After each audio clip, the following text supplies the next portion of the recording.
Kailangan ano yung formal.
Kain muna tayo ng tanghalian yan.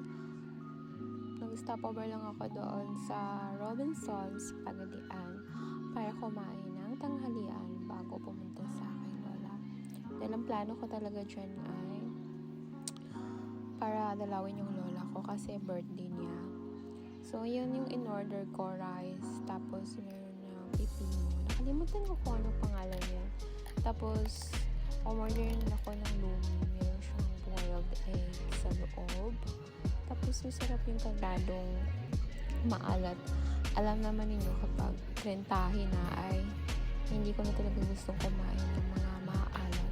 Saka matatamis. Parang ganyan talaga yung mga motto ng mga trentahin. Ewan ko lang sa iba na hindi na masyadong kumakain ng maalat tapos matatamis. So, ayan mga loves, talagang naubos ko yan. Nagugutom talaga ako masyado. Kumain naman ako ng agahan, pero ewan ko lang ba, ang sarap na ito talagang kumain ng mga panahon na yan. Kasi naman, di ba, mahaba rin yung biyahe. Tapos, ewan ko lang ba kung bakit nagugutom tayo kapag nasa biyahe, ano. Kaya, ayan, lumamon talaga ako ng madami dyan. Hindi pa nagtatapos dyan ang ating mukbang. Kakain na rin ako ng ating dessert. So, ito yung ating dessert, mga loves. Prutas na naman. Nag-i-enjoy talaga akong kumain ng prutas. Ewan ko lang ba, pero napakasarap talaga sa feeling kapag kumain ng prutas, mga loves. Kaya, yan. Talagang nagigilty ako kapag kumakain ako ng mga junk foods. Pero kung prutas yung kinakain ko, sa pareho na lang ito. Yogurt, talagang masarap siya sa pakiramdam. Tapos, parang ang gaan-gaan ng tiyan ko, diba? Ang dami ko pang yogurt na binili dyan. Baling 3 flavors ng yogurt yung aking binili. O, diba? At naubos ko yan lahat, ano? Siyempre, hindi halatang mahilig sa yogurt. So, meron akong pinya dyan at napakasarap niyang isaw-saw sa asin. So, ayan mga loves, mag-voiceover lang tayo sa part na ito dahil malakas kasi yung music nila. Ayoko namang makopyright. So, ayan, mukbang-mukbang lang tayo. Sana naman nag-enjoy kayo sa ating mukbang ngayon. So, ayan, masarap talaga kapag kumakain tayo ng prutas, mga loves. Ulit-ulit na lang sinasabi ko. Basta, yun talaga, hindi ako komportable kapag hindi ako makakain ng prutas sa isang araw.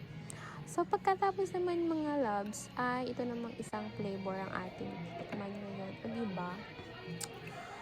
Ang sarap-sarap talaga ng yogurt. Alam ba ninyo, yung sa Belmont lang ako nakakain ng unlimited na yogurt. Sa ibang buffet kasi wala. Doon sa Belmont, Manila. Yung kanilang buffet doon, breakfast buffet, ay merong unlimited yogurt. Ewan ko lang sa ibang hotel, ano. Basta, parang satisfying talaga para sa akin kapag nakakain ako ng yogurt, mga loves. Kaya naman yan, nilantakan ko talaga. Ito yung Pascual Take and Creamy at strawberry flavor siya.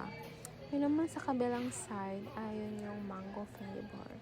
So, bali niya, pagkatapos kong kumain, bumili pala ako ng bread para sa akin, lola. Para may bigay ko naman sa kanya. At saya-saya niya. Yun ko lang, hindi ako nakapag-video sa pumunta sa akin, lola. So, ayun, loves. Ang sarap-sarap ng kain ko yan. Talagang busog na busog ako. At kasiyahan talaga ako sa aking pagkain.